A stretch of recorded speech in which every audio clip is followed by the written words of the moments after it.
নব্য যারা ফ্যাসিস্ট হওয়ার চিন্তা করছেন, যারা ঘনভোট নিয়ে নির্বাচনের আগে দেওয়ার ব্যাপারে তালবাহানা করছেন, আমি তাদেরকে উদ্দেশ্য করে বলতে চাই, আজকে বাংলাদেশের ছাত্র জনতা, সর্বশ্রেণীর মানুষ আজকে জুলাই ভিত্তিক আইনি সর্বপ্রথম চায়, তারপর জাতীয় নির্বাচন চায়। আমরা অন্তর্বর্তী সরকারকে বলবো, আমরা শান্তিপ্রিয়, বারবার রাস্তায় রোদ্রে আমাদেরকে পোড়াচ্ছেন, আপনারা পুড়িয়েছেন, আর কত রাস্তায় নামতে হবে? এরপরে পরামর্শ ভিত্তিক আমরা বাংলাদেশের সর্বস্তরের মানুষদের নিয়ে এমন কর্মসূচি ঘোষণা করব, আপনি গণভোট জাতীয় নির্বাচনের আগে দিতে বাধ্য হবেন, বাস্তব দাবি মানতে বাধ্য হবেন ইনশাআল্লাহ। শুকরিয়া আদায় করতেছি মহান রব্বুল আলামিনের দরবারে। রব্বুল আলামিন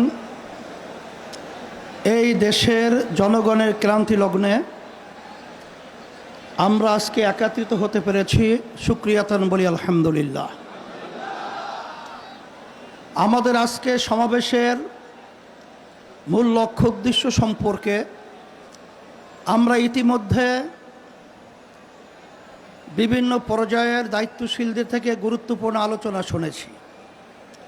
আল্লাহ কবুল করলে আরও শুনব। তবে আপনাদের কাছে পরিষ্কারভাবে আমরা আপনাদের মাধ্যমে বর্তমানে অন্তর্বর্তীকালীন সরকারকে আমরা জানাতে চাই যে আজকে আমরা রাজপথে একত্রিত হয়েছি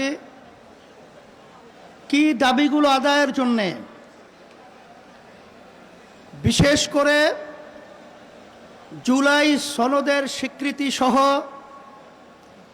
এই বাংলাদেশকে সুন্দর একটা দেশ তৈরি করার লক্ষ্যে যে জুলাই সনদ তৈরি হয়েছে, এই সনদের আইনি ভিত্তি জাতীয় নির্বাচনের আগেই এটা আমরা চাই এবং দিতে হবে। সমস্ত রাজনৈতিক দলগুলো এই আইনি ভিত্তির ব্যাপারে, গণভোটের ব্যাপারে তারা একমত পোষণ করেছে। কিন্তু আজকে বাংলাদেশের ভিতরে উল্লেখযোগ্য যারা কয়েকবার দেশ পরিচালনা করেছে, তার ভিতরে একটা দল হলো বিএনপি। আজকে বিএনপি যে গণভোটের ব্যাপারে প্রস্তাব রেখেছে, যেদিন জাতীয় নির্বাচন সেদিন নাকি গণভোট। সম্মানিত আলোচকরা বলেছেন, আপনারা জাতীয় নির্বাচন করবেন কোন আইনের ভিত্তিতে? সেই আইনের ভিত্তি হলো জুলাই সনদ যখন আইনে ভিত্তি পাবে তখন জাতীয় নির্বাচন আইনি ভিত্তি তৈরি হবে, নাহলে সেটা অবৈধ নির্বাচন হবে।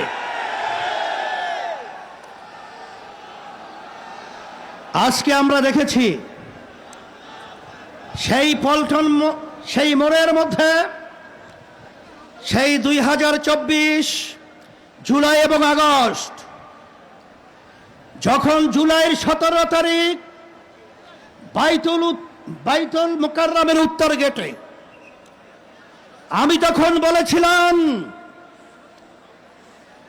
যে আজকে আমাদের সন্তানদেরকে যেভাবে পাখির মতো গুলি করে রাস্তার ভিতরে আজকে লুটিয়ে দেওয়া হচ্ছে, আমি বাংলাদেশের সর্বশ্রেণীর ছাত্র জনতা, আলেম ওলামা, হাফেজ সহ সবাইকে উদাত্ত আহ্বান জানিয়েছিলাম যে এখন আমাদের ঘরে বসে থাকার সুযোগ নেই, ঘরে বসে থাকার সময় নেই।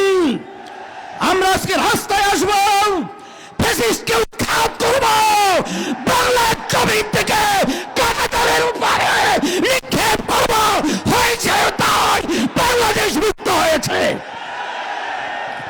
সেই হিসাবে আজকে আমরা দেখেছি দুই শ্রেণীর মানুষ এখন দুই মেরুতে অবস্থান করছে। এর ভিতরে এক শ্রেণীর মানুষ হলো যারা নাকি আমরা দেশ প্রেমিক, আর এক শ্রেণী হলো ক্ষমতা প্রেমিক।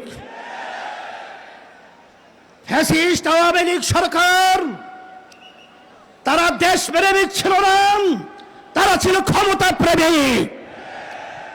তারা কিন্তু এক পর্যায়ে আমাদের বাংলাদেশ থেকে পালিয়ে কাঁটাতার পার হয়ে ভারতে অবস্থান করছে। নব্য যারা ফ্যাসিস্ট হওয়ার চিন্তা করছেন, যারা গণভোট নিয়ে নির্বাচনের আগে দেওয়ার ব্যাপারে তালবাহানা করছেন, আমি তাদেরকে উদ্দেশ্য করে বলতে চাই, আজকে বাংলাদেশের ছাত্র জনতা, সর্বশ্রেণীর মানুষ আজকে জুলাই ভিত্তিক আইনি সর্বপ্রথম চায়, তারপর জাতীয় নির্বাচন চায়।